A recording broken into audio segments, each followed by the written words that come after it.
Hello friends, आज हम लोग फिर एक बार ट्रिग्नोमेट्री के बारे में ट्रिग्नोमेट्री से रिलेटेड जो भी क्वेश्चन है उसके बारे में जानने से पहले हम ट्रायंगल पर यानी राइट एंगल पर कुछ बातें जानेंगे। फिर हम लोग हिसाब की तरफ आगे की तरफ बढ़ेंगे।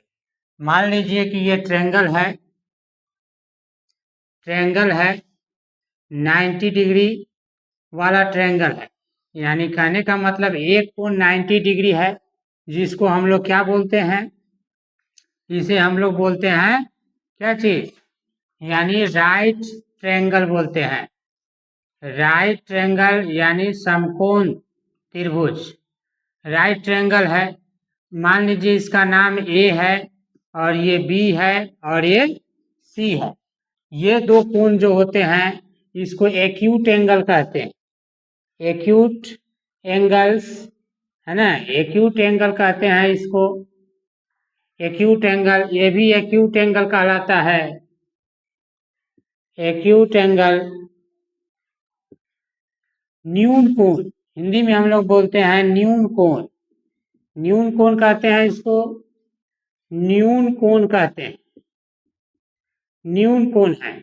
और एक जो होता है ये आपका क्या होता है, राइट एंगल 90 डिग्री होता है। जब हम कोई भी मान, कोई भी वैल्यू ट्रायंगल में जब दिखाते हैं तो वो सारा चीज वैल्यू जो है वह थीटा पर निर्भर करता है, यानी जिस एंगल की बात होगा वो एंगल एक्यूट एंगल होना चाहिए। जैसे मान लीजिए कि अगर हमको परपेंडिकुलर इसे दिखाना है तो एक्यूट एंगल सी को लेंगे, ताकि इस एक्यूट एंगल के सामने वाला जो साइड होता है वो होता है आपका परपेंडिकुलर। क्या होता है, परपेंडिकुलर होता है, परपेंडिकुलर होता है यानी लंब होता है। ठीक इसके साइड जो होता है, कहने का मतलब संगत भुजा जो होता है वो आपका ये होता है जिसको हम लोग बोलते हैं हाइपोटेनस। हाइपोटेनस होता है जिसको हम लोग बोलते हैं हिंदी में कर्ण। और ठीक इसके नीचे होता है, यानी इसके नीचे जो होता है ये बेस होता है, बेस जिसको हम लोग आधार बोलते हैं। क्या बोलते हैं, आधार बोलते हैं।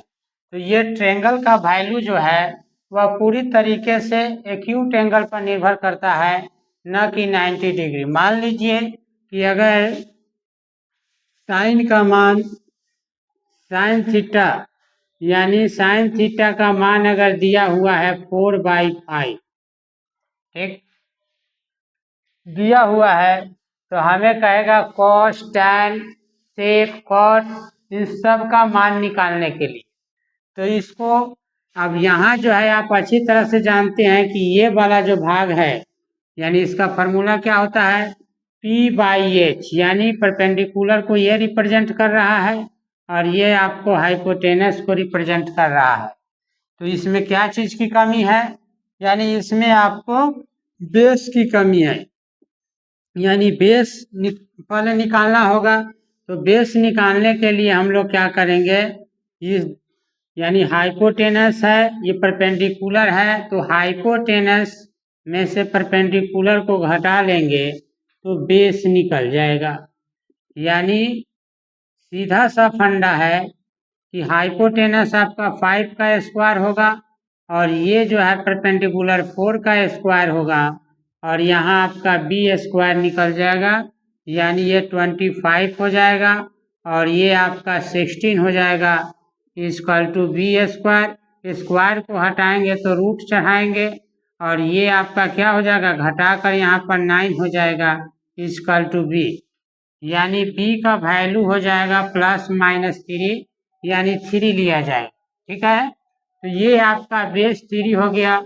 अब यहाँ पर cos का वैल्यू अगर निकालना होगा, cos मान लीजिए कि cos c कह दे, cos c का वैल्यू निकालना हो तो cos c में भी हम देखेंगे यहाँ tan cos c अगर कह दे कॉस बी कह दे, कॉस सी कॉस ए कह दे, तो हम यहाँ ए जो है, यानी कहने का मतलब है कि ये थीटा एक्यूट एंगल जो है साइन को अगर लेंगे तो एक्यूट एंगल के सामने वाला कोण अगर परपेंडिकुलर होता है, ठीक इसके सामने वाला कोण जो है हाइपोटेनस है, ठीक इसके नीचे जो है बिलो जो है वह बेस होता है। तो साइन सी का वैल्यू हम कैसे निकालेंगे? तो साइन सी को लेने का मतलब है कि साइन सी हम ले रहे हैं, इसका मतलब है कि मेरा परपेंडिकुलर ये होगा। क्यों? क्योंकि एक्यूट एंगल है ये, एक्यूट एंगल के सामने वाला कोण परपेंडिकुलर होता है, तो मेरा परपेंडिकुलर क्या हो जाएगा? ये हो जाएगा, ये परपेंडिकुलर हो जाएगा तो बेस आपका ए बी हो जाएगा। तो ए बी आपका बेस हो जाएगा, तो हाइपोटेनस आपका ए सी होगा, क्योंकि हाइपोटेनस कभी बदलता नहीं है। तो हाइपोटेनस आपका ए बी एच हो जाएगा, और ए सी जो है आपका, यानी हाइपोटेनस आपका ए बी जो है क्या कहा जाता है? ए बी जो है आपका ए और बी है ना, ए बी जो है आपका क्या हो जाएगा? बेस हो जाएगा। ए सी जो है आपका हाइपोटेनस हो जाएगा, यानी इसको हम बेस मान लेंगे। क्या मान लेंगे? बेस।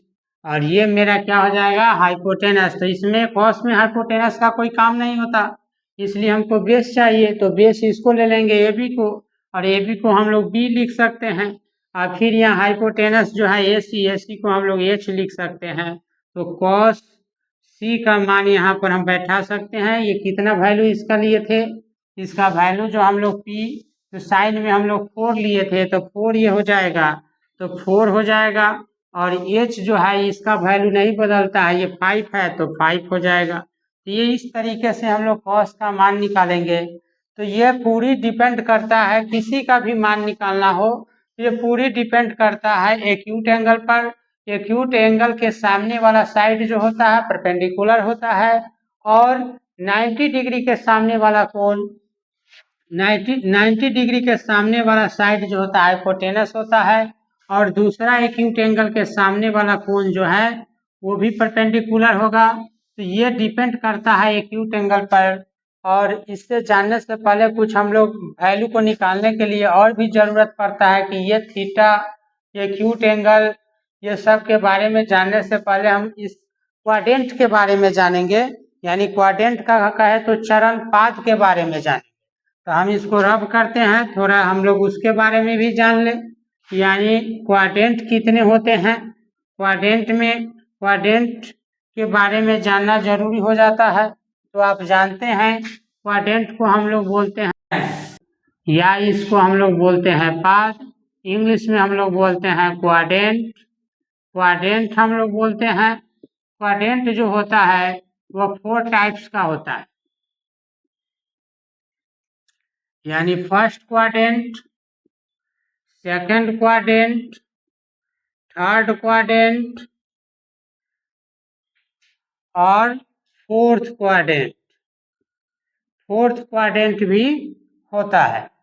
तो ये फर्स्ट क्वाड्रेंट को बोलते हैं प्रथम चरण, प्रथम चरण, द्वितीय चरण, और इसको बोलते हैं तृतीय चरण। क्या बोलते हैं? तृतीय चरण बोलते हैं। और लास्ट वाले को हम लोग बोलते हैं चतुर्थ चरण। या इस चरण के जगह पर हम लोग लिख सकते हैं प्रथम पाद, द्वितीय पाद, तृतीय पाद, चतुर्थ पाद। अब इसको कैसे हम लोग जानेंगे? यहाँ पर देखिए, और ये 2 लाइन पर है, इस लाइन को हम लोग वर्टिकल, इसको वर्टिकल लाइन बोलते हैं। क्या बोलते हैं? वर्टिकल लाइन बोलते हैं। और इसको हम लोग बोलते हैं हॉरिजॉन्टल लाइन। और बीच वाला जो पॉइंट होता है इसको हम लोग इनिशियल पॉइंट कह सकते हैं, मिड पॉइंट कह सकते हैं, या ओरिजिन पॉइंट भी कहा जाता है।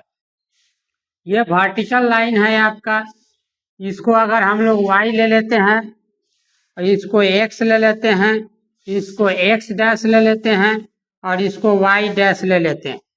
तो x और y यहाँ पर है, ये हॉरिजॉन्टल है, ये वर्टिकल लाइन है और 0 है ना। तो ये इसको हम लोग बोलते हैं फर्स्ट क्वाड्रेंट, इसको हम लोग बोलते हैं फर्स्ट क्वाड्रेंट, इसको बोलते हैं सेकंड क्वाड्रेंट, इसको बोलते हैं थर्ड क्वाड्रेंट, इसको बोलते हैं हम लोग फोर्थ क्वाड्रेंट। क्या बोलते हैं? फोर्थ क्वाड्रेंट हम लोग बोलते हैं। फर्स्ट क्वाड्रेंट में आप देखेंगे कि जितना भी साइन कॉस टैन कॉट जो भी है सब का वैल्यू जो होता है वह पॉजिटिव होता है। तो फर्स्ट क्वाड्रेंट में ऑल आर पॉजिटिव, क्या लिख सकते हैं? All are positive, all are positive, सारे पॉजिटिव होते हैं, चाहे वो साइन हो, चाहे वो कॉस हो, चाहे वो टैन हो, चाहे वो सेक हो या कॉसेक हो या कॉट हो, है ना। सबका वैल्यू जो होता है पॉजिटिव होता है। अब बात हम लोग करते हैं सेकंड क्वाड्रेंट का। तो हमको अभी हाल फिलहाल में फर्स्ट क्वाड्रेंट के भी बारे में जानना है। फर्स्ट क्वाड्रेंट में एक और चीज होता है कि यहाँ पर देखिएगा ध्यान से, जैसे जैसे आर्क का वैल्यू है ना, आर्क बढ़ता जाता है, एंगल का मान भी बढ़ता जाता है। आर्क जैसे जैसे बढ़ेगा एंगल का मान भी बढ़ता जाएगा। देखिए एंगल का मान बढ़ ही जाएगा, ठीक है, एंगल का मान बढ़ता जाता है। आर्क की लंबाई बढ़ता जाएगा, एंगल का मान बढ़ता जाएगा। आर्क की लंबाई बढ़ता जाएगा, एंगल का मान बढ़ता जाएगा। इस तरह से करते करते 90 पर जाकर ये मान जो हो जाता है, आर्क की लंबाई घटते चला जाता है, एंगल का मान बढ़ते चला जाता है। आर्क की लंबाई यहाँ पर देखिए इस तरीके से होते होते तो यहाँ पर आपको माइनस प्लस यहाँ भी होने लगता है, ठीक है। थर्ड क्वाड्रेंट में इसके ठीक अपोजिट होता है, ऑल आर निगेटिव वैल्यू, सारा निगेटिव वैल्यू देता है। और फोर्थ क्वाड्रेंट में जो होता है इसमें निगेटिव और पॉजिटिव दोनों होता है। लेकिन हाल फिलहाल में आपको इतना ही जानना है। अब यहाँ जो है कैसे बढ़ता है, मान लिए कि इस एंगल को किस चीज में मापा जाता है, एंगल को हम लोग रेडियन में मापते हैं। ऐसा यूनिट होता है एंगल का रेडियन, तो रेडियन में मापते हैं। रेडियन को आरसी से हम लोग रिप्रेजेंट करते हैं। तो जब हम लोग इसको निकालते हैं वैल्यू को तो लिखते हैं क्या चीज, जब हमको निकालना होता है एंगल तो हम लोग निकालते हैं इसको क्या चीज, ये वैल्यू को रखते हैं। थीटा भी कहीं कहीं लिखा जाता है लेकिन थीटा नहीं होता है, मान लिया जाता है इसका ऐसा यूनिट रेडियन होता है। ये क्वाड्रेंट है, लेकिन क्वाड्रेंट में वैल्यू कैसे निकालेंगे इसके बारे में अब हम लोग जानेंगे कि कैसे हम लोग वैल्यू निकालते हैं। तो देखिए कैसे निकालते हैं वैल्यू। वैल्यू जो है हम लोग निकालते हैं इस तरीके से। हम क्या करते हैं, इधर लिख देते हैं साइन थीटा कॉस थीटा, है ना, और इधर लिख देते हैं टैन थीटा या टैन लिख सकते हैं, ठीक है, ऐसे भी हम लोग लिखते हैं। उसके बाद कॉट हो जाएगा, उसके बाद कॉसेक हो जाएगा और यहाँ पर सेक हो जाएगा। इस तरीके के हम लोग बांटेंगे वैल्यू को। इस तरह से किताब में भी देखने को मिलेगा, लिखा रहता है। आप आराम से क्या करते हैं, याद कर लेते हैं, लेकिन वैल्यू आप नहीं निकाल पाते हैं, बहुत सारी समस्या आने लगता है। और परीक्षा में जाकर आप क्या होते हैं, वैल्यू को निकालना नहीं जानते हैं, जिसके कारण याद किया हुआ चीज आपके दिल दिमाग में नहीं बैठ पाता है, रेटिना पर नहीं छपता है, जिसके कारण आप भूल जाते हैं। इसमें आपकी दोष नहीं है, इसमें आपकी दोष नहीं है, क्योंकि आप अगर सीखे होते तो सब आप निकाल लेते। लेकिन आजकल जो होते हैं लोग सिखाने पर विश्वास कम करते हैं, रिजल्ट लेने पर ज्यादा विश्वास करते हैं, इसलिए लोग रटने में ज्यादा विश्वास करते हैं।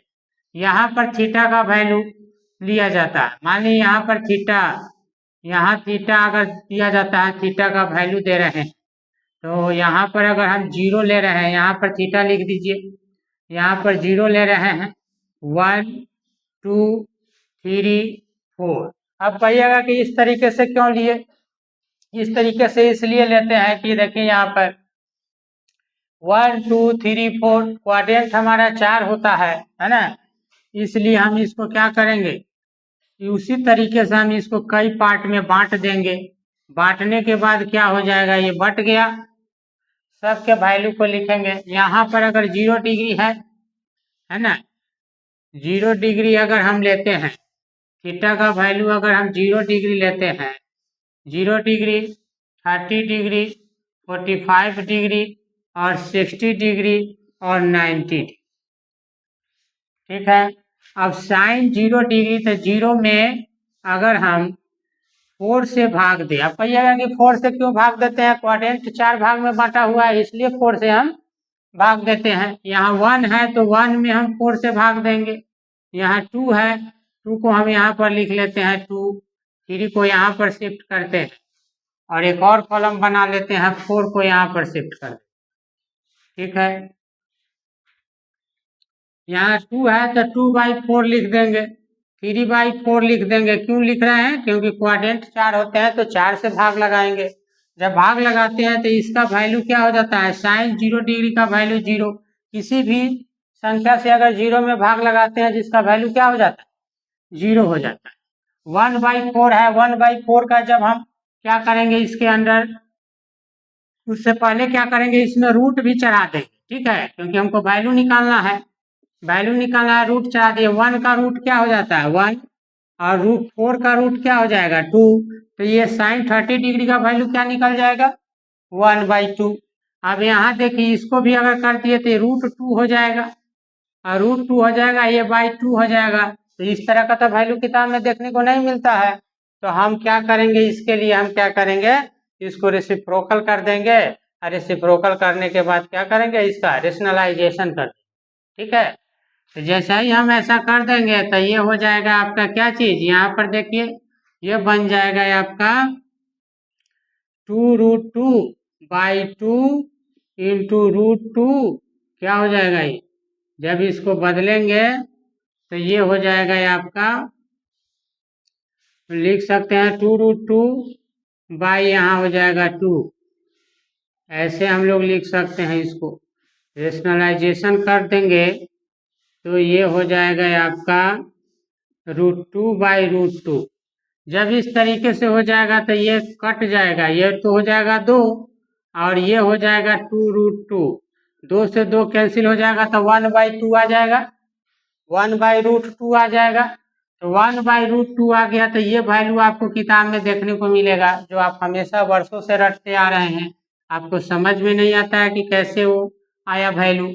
अब यहाँ जो है कि √3 इसका वर्गमूल निकालिएगा तो 2, ये वैल्यू भी आपको किताब में देखने को मिलेगा, जो याद किया जाता है।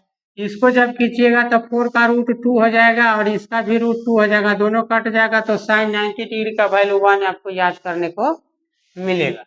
तो ये 1 हो गया। अब कॉस निकालना इससे भी आसान हो जाता है, जो हम वैल्यू को लाए ठीक इसी के रेसिप्रोकल उल्टा कर देते। उल्टा जब करेंगे तो साइन 90 डिग्री का जो वैल्यू यहाँ पर लिखे हुए हैं साइन 90 डिग्री, ये साइन 90 डिग्री यानी इसको पलटेंगे कॉस, क्योंकि साइन को उल्टा कॉस होता है। जैसे ही इसको पलटेंगे तो यहाँ पर 1 हो जाएगा, यहाँ पर क्या हो जाएगा, ये √3/2 है तो यहाँ पर √3/2 हो जाएगा। इसमें कोई परिवर्तन नहीं होगा, 1/√2 ही रहेगा, ठीक है। और यहाँ देखिएगा ये वाला वैल्यू जो है यहाँ पर चला जाएगा, यानी 1/2 हो जाएगा और इसका वैल्यू क्या हो जाएगा 0 हो जाएगा। अब अच्छी तरीके से आप जानते हैं कि साइन कॉस का जब वैल्यू निकल चुका है, तो कल ही हम फार्मूला में डिस्कस किए थे कि साइन कॉस का जब वैल्यू निकल गया तो आपको फार्मूला लिखे थे tan निकालने के लिए कि tan theta equal to sine theta बटा कॉस थीटा। तो साइन का वैल्यू आप देख लीजिए 0 है तो 0 डाल देंगे, और कॉस का वैल्यू देख लीजिए क्या है 1 है तो 1 डाल देंगे, तो फिर इसका वैल्यू क्या आ जाएगा, इसका वैल्यू क्या आ जाएगा 0, तो यहाँ पर वैल्यू इसका 0 हो जाएगा, ठीक है। तो फिर उस तरीके से हम क्या करेंगे, ये वैल्यू पुट करेंगे। फिर इसी तरीके से इसको भी देख सकते हैं हम लोग, इसी फॉर्मूला पर इसको भी देख सकते हैं। यानी कहने का मतलब है कि 1/2 डालेंगे, साइन का वैल्यू 1/2 और कॉस का वैल्यू √3/2। तो 2 से 2 कैंसिल हो जाएगा तो क्या आ जाएगा 1/√3। फिर यहाँ पर हम 1/√3 डाल देंगे, तो 1/√3 यहाँ पर डालेंगे। ठीक है, उसी तरीके से इसको ऐसे भी कर सकते हैं, पलट भी सकते हैं। जैसे 1/2 है, ये पलटेगा तो कहाँ चला जाएगा, यानी ये √3 ऊपर चला जाएगा, है ना। और ये नहीं, उतना करने की कोई जरूरत नहीं, कट गया 1/√3 लिख सकते हैं। ये वैल्यू आपको देखने को मिल जाएगा। फिर यहाँ पर आप देखिएगा, इसका जो वैल्यू आप लिखेंगे तो यहाँ पर क्या आ गया 1/√2, यहाँ भी है 1/√2। तो ये तो सिंपल सा हो सकता है कि यहाँ भी 1/√2 लिखेंगे और 1/√2, तो √2 से √2 कैंसिल, 1 से 1 कैंसिल, यानी 1 आएगा। तो यहाँ पर इसका वैल्यू क्या हो जाएगा 1 आ जाएगा। फिर यहाँ 1/2 है, यहाँ √3/2 है, तब यहाँ पर क्या हो जाएगा, तो यहाँ पर वैल्यू 2 से 2 कैंसिल हो जाएगा। आप देख सकते हैं कि √3/2 और ये है 1/2। तो यहाँ जब 2 से 2 कैंसिल हो जाएगा तब वैल्यू क्या हो जाएगा √3।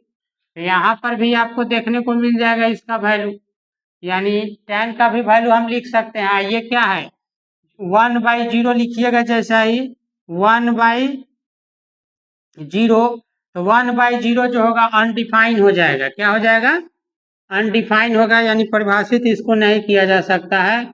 हम लोग लिख सकते हैं वी कैन नॉट डिफाइन, या अनडिफाइन लिख सकते हैं, है ना, यानी अनडिफाइन लिख सकते हैं इसको परिभाषित, या इन्फिनिटिव लिख सकते हैं इसके जगह पर, जिसको परिभाषित नहीं किया जा सकता। जब tan आ जाएगा इसी तरीके से तो cot का भी वैल्यू हम निकाल सकते हैं। यहाँ पर क्या आ गया था, यहाँ पर 0, इसको जब इधर पलटेंगे तो ये इन्फिनिटिव हो जाएगा। फिर इसको यहाँ वैल्यू क्या आया था √3, तो ये √3 हो जाएगा। ये वाला वैल्यू जो आया था आपका क्या चीज 1, तो ये 1 रहेगा। ये वैल्यू आपका क्या हो जाएगा 1/√3 आ जाएगा। तो इस तरीके से बदलते हैं, फिर यहाँ पर वैल्यू 0 आ जाएगा। तो इस तरीके से आप क्या कीजिएगा, मान को निकालते जाइएगा। अब ये आ गया आपका कॉसेक, tan cot तो निकाल लीजिएगा आराम से आसानी से, लेकिन यहाँ आ गया कॉसेक। अब कॉसेक निकालने के लिए कल फॉर्मूला लिखे थे क्या चीज, sin theta equal to 1/cosec theta. तो इस फॉर्मूला का यूज करके भी हम कॉसेक का मान निकाल सकते हैं। जैसे वो देख लीजिए, यहाँ 1 है तो 1 लिख देंगे कॉसेक, है ना। साइन का वैल्यू है तो हमको कॉसेक का निकालना है, तो cosec theta equal to 1/sin theta. तो 1 अगर लिख दिए, साइन का वैल्यू देखिए तो 1 है, यहाँ साइन का वैल्यू क्या है 0 है, तो यहाँ 0 हो जाएगा। तो 0 से कोई भी चीज में भाग देंगे तो अनडिफाइन हो जाएगा, ठीक, इन्फिनिटिव हो जाएगा। तो कहने का मतलब ये भी इन्फिनिटिव हो गया, है ना।